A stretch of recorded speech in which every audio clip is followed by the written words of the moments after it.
Zonja dhe zotëri, mirëmbrëma, pas pak një revistën televizive do të ndiqni. Jepet lamtumira e fundit ish kryeministrit Fatos Nano. Miq, familjar dhe qytetarë të thjesht morën pjesë në ceremoninë shtetërore të përcjelljes për në banesën e fundit. Figura emblematike e Nanos bashkon politikën shqiptare brenda dhe jashtë kufive. 3 fjalime u mbajtën në ceremoninë e lamtumirës së Fatos Nanos. Bashkëshortja e tij Gjoana prek me fjalët e saj, ndërkohë që një fjalim ka mbajtur dhe kryeministri i vendit Edi Rama. Pas 8 orësh në Arati u vu në pranga autori i dyshuar i vrasjes në gjormë të Selenicës. Lokalizimi me ndihmën e dronëve, Berti Alliaj pranon krimin, por refuzon të tregojë motivin se pse e vrau kushëririn e tij. Përfundon votimi në Maqedoninë e Veriut, randi i dytë i zgjedhjeve lokale pritet të përcaktojë kryetarët e 33 komunave që kaluan në balotazh, me interes komunat që kanë shumicë shqiptarësh si Tetova apo Shkupi.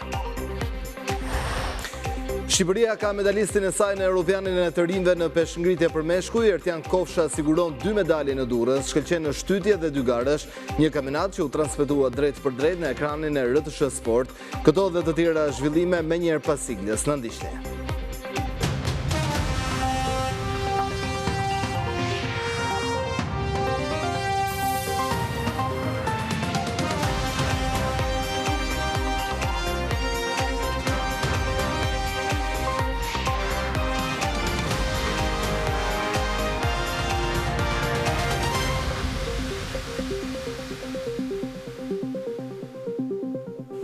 Njemi tani më gjërësisht me zhvillimet kryesore të ditës në edicionin informativ të mbrëmjes këtu në ekranin e radio televizionit shqiptar. Shqipëria sot i dha lamtumirën e fundit ish kryeministrit Fatos Nano. Qindra qytetar, figurat e politikës, kulturës dhe jetës publike u bashkuan në omazhet shtetërore në Pallatin e Kongreseve për të nderuar një prej emrave më ndikues të tranzicionit politik shqiptar.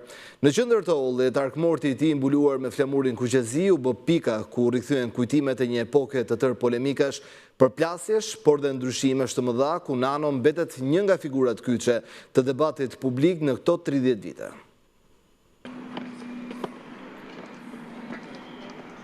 Shqipëria i dha lamtumirën e fundit ish kryeministrit Fatos Nano, një prej figurave kryesore të tranzicionit politik. Arkmorti të nderit i shoqëruar nga truprojet e nderit të forcave të armatosura u vendos në hallin e Pallatit Kongreseve. Në mes të sallës, në tapetin e zi ceremonial, arkivoli mbuluar me flamurin kuqezi, qëndroi i heshtur, i rënd dhe simbolik. Dekoratat e jetës politike të tij pranë, fotografia e madhe mbi ledet kujtonin kohën kur Nano ishte qendra e debatit politik, njeriu i tranzicionit që shpeshherë trazonte skenën, që po aq shpesh nuk dëshironte të ishte pjesë e rrëmujës së saj. Më pas, ishin me qindra ata që parakaluan, nderuan dhe u përkulën. Një minutë ishte u mbajt në nder të tij, ndërsa flamurit në të gjitha institucionet e vendit ishin ulur gjysmështiz.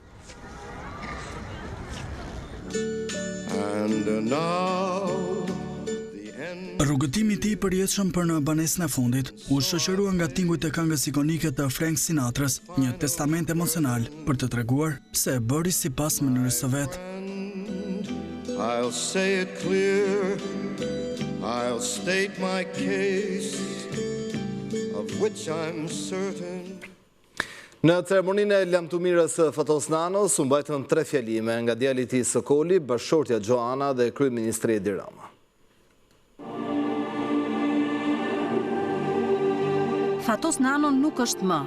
Ceremoniali shtetëror për ish kryeministrin socialist dhe liderin liberal të së majtës bëri bashkë në Pallatin e Kongreseve të majtë të djathtë, politikan të vjetër e të rinj, miq e bashkëpunëtor në 72 vitet që jetoi. Bashkëshortja e tij Gjoana tha se Nano kishte një zemër të madhe që dinte të falte, të mirë kuptonte dhe të donte me gjithë qenien e tij. Ai kishte një zemër të madhe, një zemër që dinte të falte, të mirë kuptonte dhe të donte me gjithë qenien e tij. Hakmarrja ishte një cilësi të cilën ai jo vetëm nuk e kishte, por nuk pranonte ta njihte. Më së miri, këtë e dëshmoi në periudhën kur e drejtoi qeverinë me një herë pas burgimit pa drejt, kur vendi ishte në prag të përplasjes më të madhe civile. Ishte sjellja e tij që rindërtoi atë që edhe pse nuk duket, është thelbi i jetës së një vendi. Paqja sociale.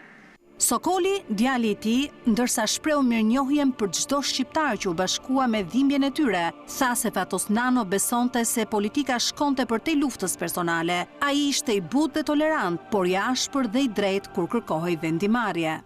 Ai ngrinte ura, nuk ndërtonte mure. Ai mbodhi ide, kulturë dhe qytetari. Ishte i butë dhe hokatar. Tolerant me gjithë kënd që mendonte ndryshe, briljant në argument, i ashpër dhe i drejtë kur kërkoi vendim dhe kurajo. Sot i them Lamtomir Timeti dhe faleminderit për trashëgiminë e vyrë që na la. Pasuesi i tij në Partinë Socialiste, kryeministri Edi Rama kujtoi vështirësitë e Fatos Nanos me arrestimin e tij, bashkëpunimi me të në parti dhe qeveri, si dhe deri tek lamtumira e sotme për njeriun që do t'i mungoj Tiranës ku u lind, por edhe Shqipërisë për kontributin e pamatë në krye të shtetit. Me Fatosin në ndam, thyem dhe rindam buk, por historia e marrëdhënies sonë zhvilluar mes ekstremesh, nga birësimi im në familjen socialiste me bekimin e tij, deri tek vrasja e babait për marrjen e skeptrit tij, nuk ka vend këtu në këtë eulogji. Më vjen krejt natyrshëm të mos të them Lamtomir, po thjesht mos vdek shkur Fatos Nano. Qindra lule hodhën qytetarët mbi Ark Mortin e ish kryeministrit Fatos Nano, i cili u vendos mbi shtratin e një topi, shoqëruar me truproj nderi dhe parakaloi për të fundit herë në bulevardin Dëshmorët e Kombit përpara kryeministrisë, ku shërbeu drejt banesës së tij të fundit, Lamtomir Fatos Nano. Ish kryeministri Fatos Nano bashkoi politikën në ditën e Lamtomirës. Deputet dhe ish deputet socialist, si kundër përvajsues të opozitës, zhvilluan omazhe dhe nderuan Fatos Nanon si politikan reformator dhe modernizues të së majtës shqiptare. Në shërbim të konsensusit. Ish kryeministri dhe njëherësh ish kryetari i Partisë Socialiste Fatos Nano, që dominoi skenën politike për disa dekada, u nderua nga i gjithë spektri politik shqiptar. Ish bashkëpunëtorët e tij në qeveri vlerësuan vizionin e Nanos si kryeministër për t'i dhënë prioritet paqes sociale. Deputet dhe ish deputet socialist vlerësuan Nanon për meritën e modernizimit të së majtës shqiptare. Fatos Nano si lider i Partisë Socialiste në 14 vjet, kur nuk ka për të ndodhur më që në harkun e 14 vete, 4 vjet t'i kalosh në izolim dhe 8 vjet ta mbaq forcën politike në pushtet. Ishte liberal dhe u fokusua tek gjëja që kishte më të domosdoshme në Shqipëria, që ishte paqja sociale. Ju dha lirinë e mundshme që të bëheshin njerëz më të mirë. E të bën edhe një parti më të mirë se sa ajo që trashëguan. Më lejoni të përsëris që unë nuk kam ndonjë titull personal mbi zyrën e kryetarit. Përfaqësuesit e opozitës e nderuan Fatos Nanon si politikan të moderuar dhe bashkëpunues me kundërshtarët politik. Vlerësuan marrëveshjet e arritura me shefin e qeverisë Nano me në fokus çështjet kombëtare, duke tejkaluar interesat e politikës së ditës. Unë do ta kujtoj Fatos Nanon si njëri i mendimit dhe absolutisht i tolerancës. Asnjëri nuk është perfekt, por Fatos Nano mbi të gjitha kishte edhe tolerancë që pak politikanë shqiptarë kanë. Ky është një mundësi që ne të shprehim një angazhim të përbashkët. Prej përfaqësuesve të politikës, Fatos Nano u vlerësua si drejtues me sens liberal, politikan që menaxhonte fitoret si kundër humbjet. Kanë përgatitur dokumentacionin e gjendjes ekzekutive të shtetit për të gjithë sektorët, i cili do të dorëzohet me protokoll. Por përveç klasës politike dhe mira e qytetarët të thjeshtë, i dhanë sot lamtumirën e fundit ish kryeministrit Nano në heshtje dhe me respekt, ata shprehën mirënjohjen për një figurë që la gjurmë në politikën shqiptare. Ishin të shumë qytetarët që i dhanë lamtumirën e fundit ish kryeministrit Fatos Nano.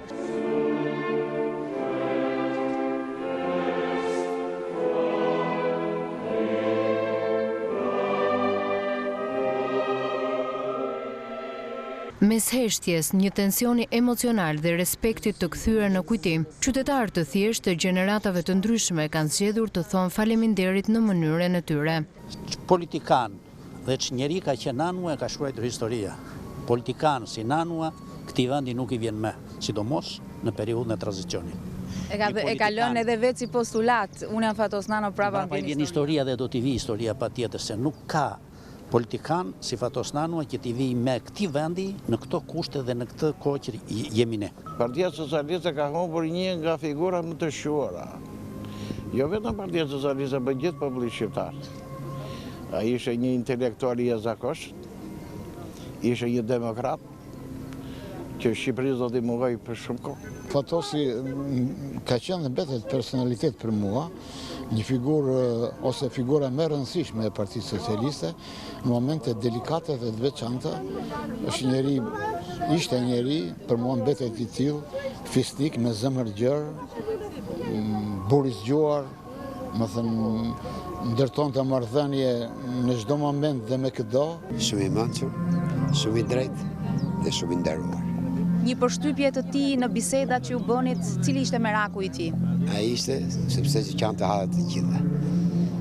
Që nga më i vogël deri te më i madh. Ishte për gjithë. Sot nuk folën partit, sot folën njerëzit dhe ikja e Fatos Nanos për shumë prej tyre është një moment ku politika bie dhe mbetet vetëm njeriu.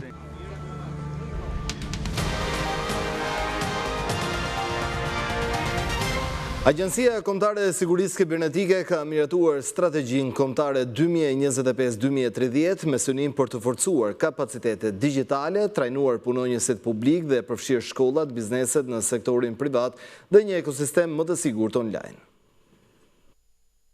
Kapacitetet teknike për mbrojtjen digjitale parashikohet të rriten me 60% sipas strategjisë kombëtare për sigurinë kibernetike 2025-2030, ndërsa mbi 10.000 punonjës publik do të trajnohen dhe 500 shkolla do të përfshihen në programin e edukimit për sigurinë online.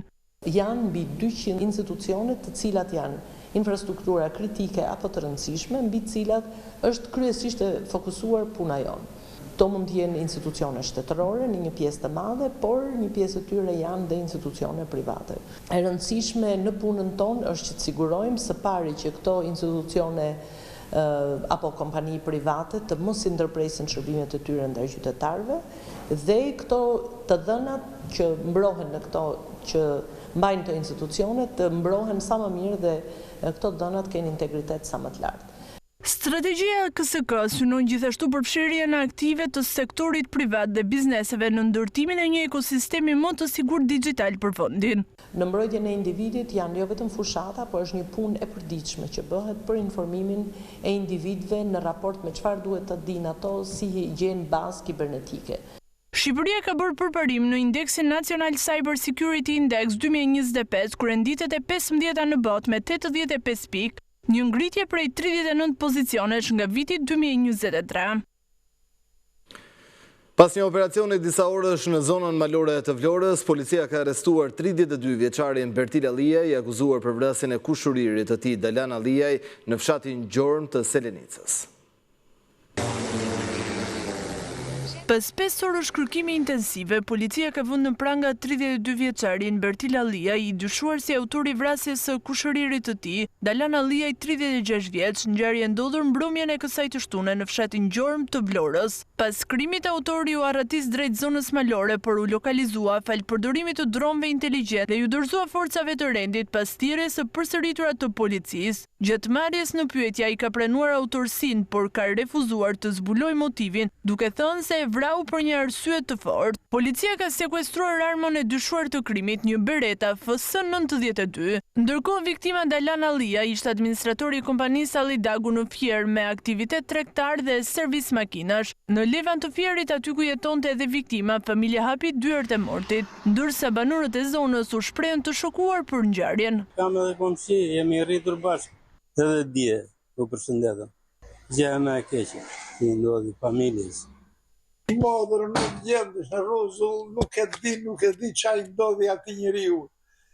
i komunikueshëm, punëtor, në të gjitha drejtimet. Bertil Alliaj, i shpallur në kërkim për vite me radhë, rezultoni përfshirë edhe në masakrën e Çolës në vitin 2015, ku vran 3 të rinj brenda një kazinoje. Në atë kohë 22 vjeç, ai u dënua në mungesë me 35 vite burg, por nuk u kap kurrë për të vuajtur dënimin.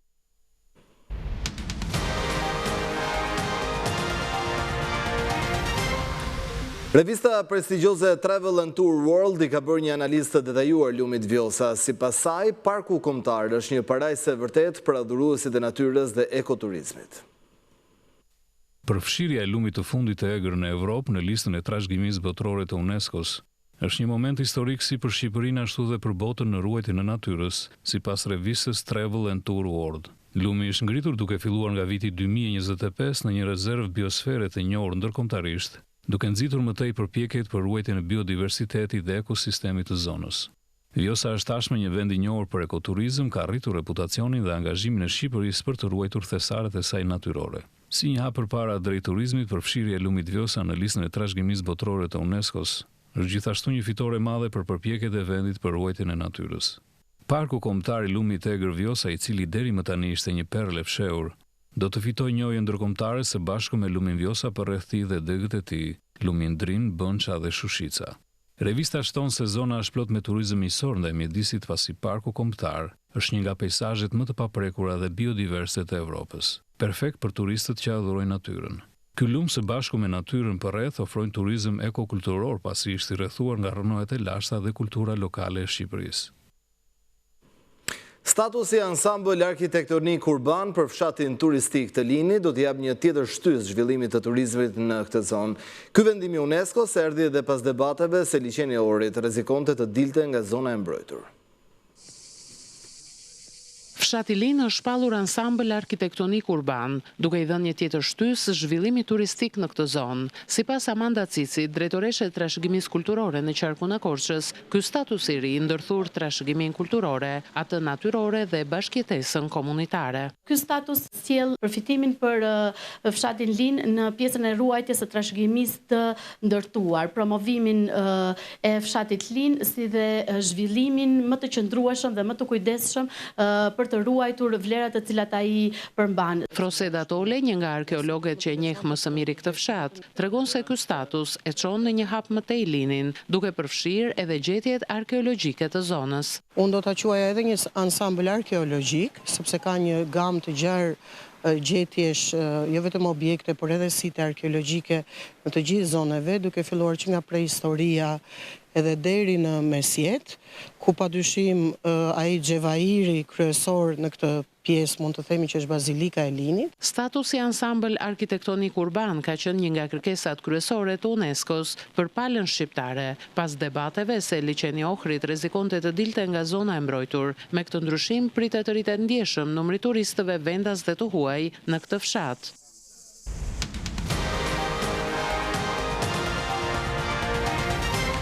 Në qytetin e Korçës po rritet një talent i rrallë. Deon Gjoka, vetëm 12 vjeçar, ka mahnitur mësuesit dhe bashkëmoshatarët me aftësinë për të krijuar imazhe dhe holograma përmes inteligjencës artificiale.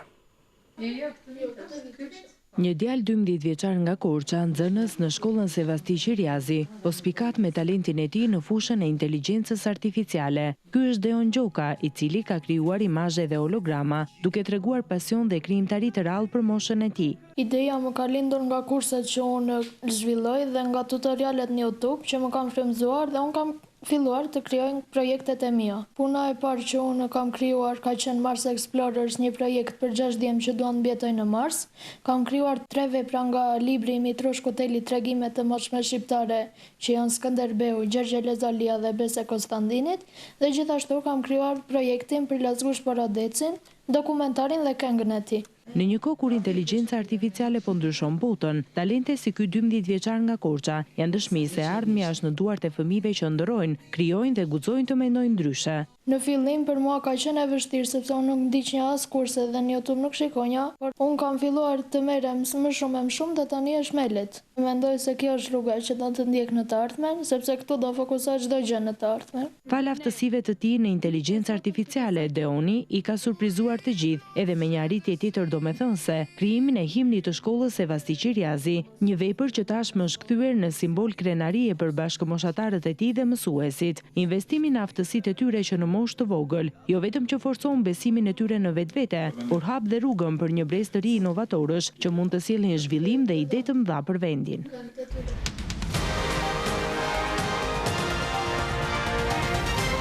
Mbyllet procesi votimit për raundin e dytë dhe zgjedhjeve lokale në Republikën e Maqedonisë së Veriut. Sipas Komisionit Shtetëror të Zgjedhjeve, pjesëmarrja në votime deri në orën 18:30 ka qenë 40.45%.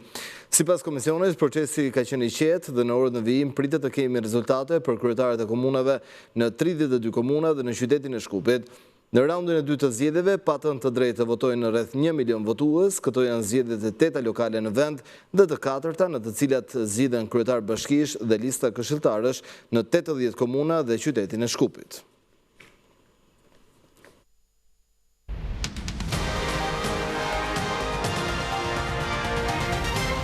Të paktën 6 persona përfshirë 2 fëmijë humbën jetën në Ukrainë si pasojë një sër sulmesh me dron dhe raketa nga forcat ruse.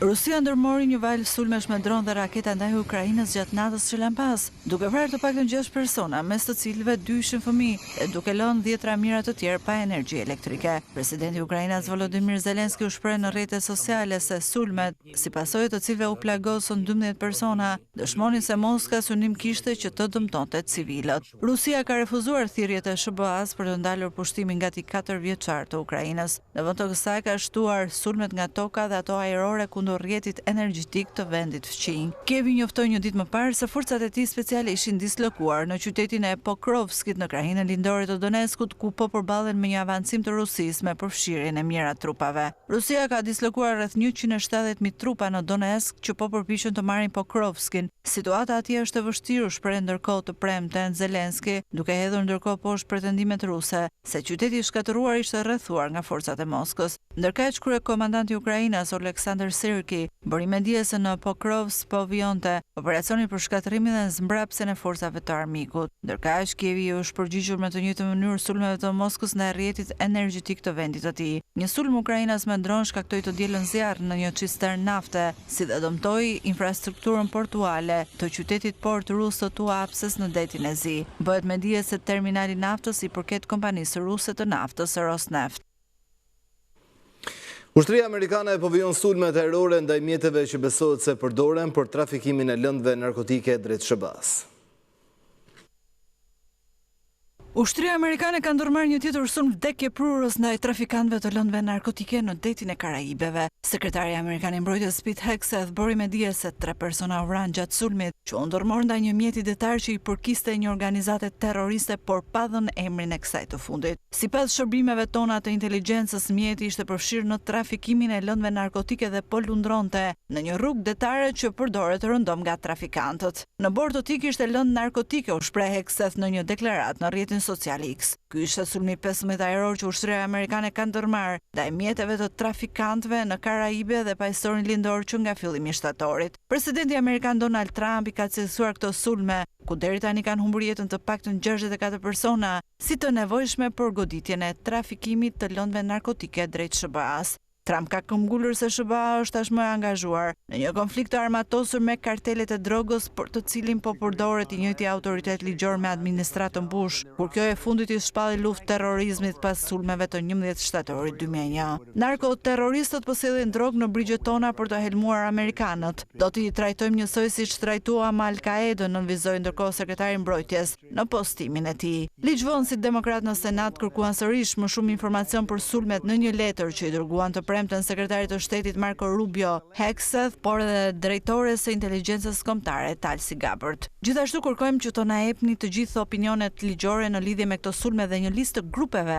apo subjekteve të tjera që presidenti cilëson si të shënjestrueshme. Shkruajtën senatorët demokrat në letrën e tyre, ndërkohë që një kërkesë ngjashme ja dërguan Hegseth në fund të muajit shtator, si dhe në fillim të muajit tetor.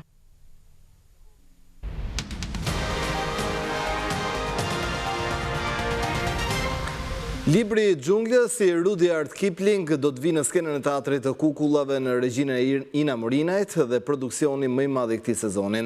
Shfaqja për herë të parë do të jetë me kukulla anatomike dhe projeksione 360 gradë dhe do të sjellë për vogëlushët një udhëtim magjik në zemër të xhunglës gjatë muajit nëntor.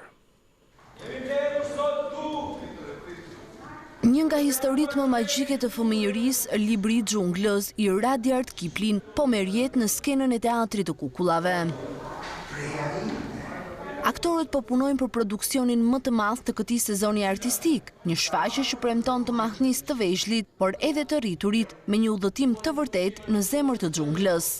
Unë jam Pantera Bagira në librin e Xhunglës. Vështirësia këtë herë të kjo shfaqje, sepse janë disa kukulla të reja dhe është një teknik shumë e re e kukullës. Personazhi vërtet është një personazh negativ, se unë kam luaj rolin e Sherkanit në vepër, por që unë jam munduar ta sjell më shumë si gjarpërush sesa si shumë ai negativi që vërtet gjithkohës. Për herë të parë në Shqipëri do të përdoren kukulla anatomike të ndërtuara në përmasa që afrohen me kafshët reale, si dhe projeksione 360 gradë që do ta kthejnë skenën në një përjetim impresiv. Është një sfidë shumë e madhe, qoftë nga aspekti regjisorial, qoftë nga aspekti aktoresk, por sidomos nga çështjet teknike, të cilat janë risi për herë të parë dhe mund të përmend këtu kukullat, të cilat janë anatomike dhe përafrojnë me përmasat e kafshëve reale, e cila është magjike. Përveç kësaj, risia e radhës është projeksioni 360 gradë, pra do jetë një hyrje në xhungël. Ndaj më pëlqen t'ju them që kjo nuk është vetëm një shfaqje, është një eksperiencë e cila duhet jetuar me patjetër. Në qendër të historisë është Mowgli, djaloshi që rritet mes ujqurve dhe mëson ligjet e xhunglës. Akila është ujku që e rrit Mowgli në tufën e tij, ndërsa Baluja ka për detyrë t'i mësoj Mowglit rregullat e jetës në xhungël. Shfaqja do të vi premier për vogëlushët gjatë muajit nëntor në teatrin e kukullave.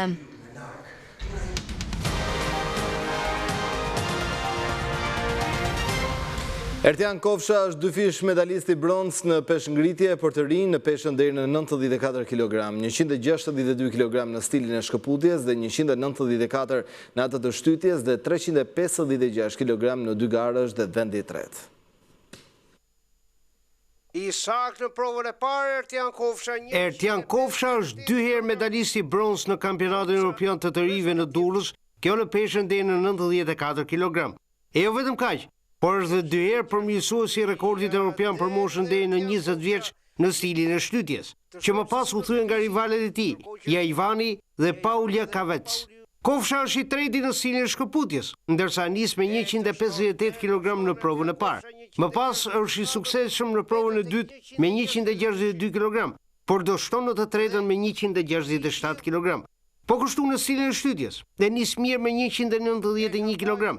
Vazhdon pozitivisht në të dytën me 194 kg, por nuk realizon të tretën me 198 kg. Si rrëdhoi, është i katërti në stilin e shtytjes dhe i bronz në dy garësh me 356 kg.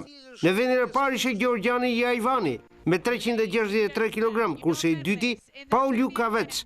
Kësaj, Shqipëria ka mbyllur me 5 medalje përfaqësimi e saj në kampionatin evropian të peshngritjes për moshat 20 dhe 23 vjeç. Tu kemi mbritur në fund të këtij edicioni informativ, unë ju falenderoj për vëmendjen tuaj. Bashkëmiru takofshim.